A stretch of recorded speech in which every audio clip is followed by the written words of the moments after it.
নমস্কার বন্ধুরা, আজকে আবারও নিয়ে চলে এসেছি নতুন একটা পিঠের রেসিপি। আজ বানিয়ে দেখাবো গ্যাসের চুলাতেই নরম তুলতুলে আর ফুলকো ফুলকো চিতই পিঠা। আর সঙ্গে থাকবে কিছু টিপস। এই টিপসগুলো ফলো করলে খুব সহজেই তৈরি করে ফেলা যাবে দারুণ পিঠে। আমি এখন নিয়ে নিয়েছি বড় সাইজের একটা গামলা বলতে পারো, আর তার মধ্যে এরকম মাপ করা 1 বাটি চালের গুঁড়ো নিলাম, আর পরে আরও হাফ বাটি দিয়ে দিলাম। মোট 1.5 বাটি আমি এখানে চালের গুঁড়োর মধ্যে হাফ বাটি ময়দা মিশিয়ে নিচ্ছি। ময়দা মেশানোর জন্য এখানে পিঠেটা কিন্তু খুবই নরম হবে। আর দিয়ে দিলাম স্বাদ মতো লবণ। লবণটা একটু হাত দিয়ে মিশিয়ে নিচ্ছি। এখন ব্যাটারটা রেডি করে নেওয়ার পালা। এখন দিয়ে দিচ্ছি উষ্ণ গরম জল। এর মধ্যে দিয়ে আমি এভাবে অল্প অল্প করে জল দিয়ে এভাবে মাখতে থাকবো। এই পিঠেটা বানানোর জন্য কিন্তু হাত দিয়ে মাখাটা খুবই জরুরি। অল্প অল্প করে জল দেব আর এভাবে মাখতেই থাকবো। এখানে বেশি গরম জল ব্যবহার করা যাবে না, তাহলে চালের গুঁড়োটা দলা হয়ে যেতে পারে।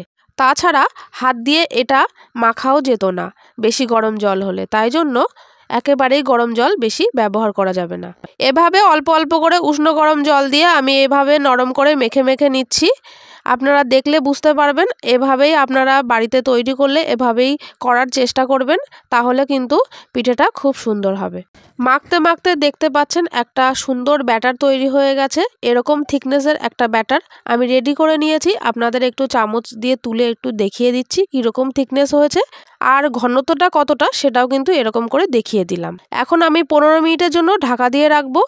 আর 15 মিনিট পর বেশ ব্যাটারটা ফুলেও উঠেছে আর একটু ঘন হয়ে এসেছে। এখন প্রয়োজন মতো আমি আরেকটু জল মিশিয়ে নেব। তার আগে আমি কিছু নারকেল কুড়িয়ে রেখেছিলাম, সেই নারকেল কোড়াটা মিশিয়ে নিলাম। এভাবে নারকেল কোড়াটা আমি একটা চামচ দিয়ে এভাবে ঘুরিয়ে ঘুরিয়ে খুব সুন্দরভাবে মিশিয়ে নেব, যেন নারকেল কোড়ার কোনো দলা মতো না থাকে। আপনারা চাইলে নারকেল কোড়া ছাড়াও এটা বানাতে পারেন, কিন্তু নারকেল কোড়া দিলে বেশি টেস্ট হয়। ব্যাটারের ঘনত্বটা একটু বেশি হওয়ার জন্য আমি অল্প করে একটু আবারও গরম জল মিশিয়ে একটু পাতলা করে নিয়েছি।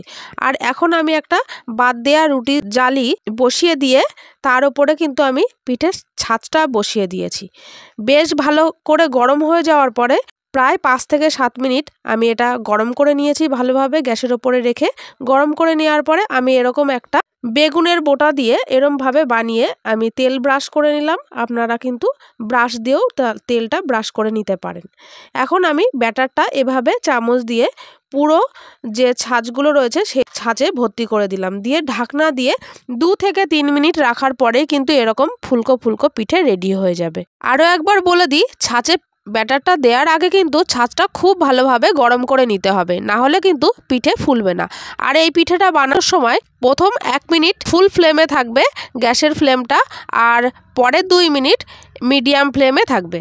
আর এখন দেখতে পাচ্ছেন আমি একটা চাকু দিয়ে এভাবে চারদিক ঘুরিয়ে তুলে দিলেই পিঠেটা কিন্তু খুব সুন্দরভাবে উঠে যাচ্ছে। পিঠেটা বানানোর সময় আরও একটা দিক খেয়াল রাখতে হবে, ঢাকনাটা দেওয়ার পরে যেন কোনো মতেই ভেতরের গরম বাতাসটা ঢাকনার কোনো ফাঁকা দিয়ে বেরিয়ে না যায়, তাহলে কিন্তু পিঠেটা পারফেক্টভাবে ফুলবে না। সেক্ষেত্রে আপনারা যেখান থেকে ভেতরের গরম হাওয়াটা বেরিয়ে যায় সেখানে আপনারা সুতির কাপড় ভিজিয়ে ঢাকা বা চাপা দিতে পারেন। খুব সাবধানে দিতে হবে। আমি এরকমভাবে আরও একবার আমি পিঠে বানিয়ে নিলাম, আপনারা দেখতেই পেলেন। এভাবে কিন্তু পুরো পিঠেগুলো খুব সুন্দরভাবে ফুলে উঠবে। এই ভিডিওতে আমি যে টিপসগুলো দিলাম সেই টিপস ফলো করে যদি আপনারা পিঠে বানান, তাহলে কিন্তু আপনাদের প্রত্যেকটা পিঠে খুব সুন্দর জালিদার আর ফুলকো ফুলকো হবে।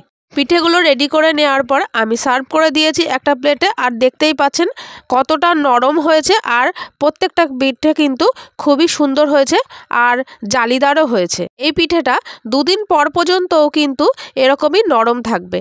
গরম গরম এই পিঠেটা খাওয়ার মজাই আলাদা, তার সঙ্গে যদি এরকম ঝোলা গুড় থাকে। দেখতেই পাচ্ছেন ভেতরটা কত সুন্দর হয়েছে। একটু গুড়ে চুবিয়ে মুখে দিলে যেন স্বর্গ মনে হয়।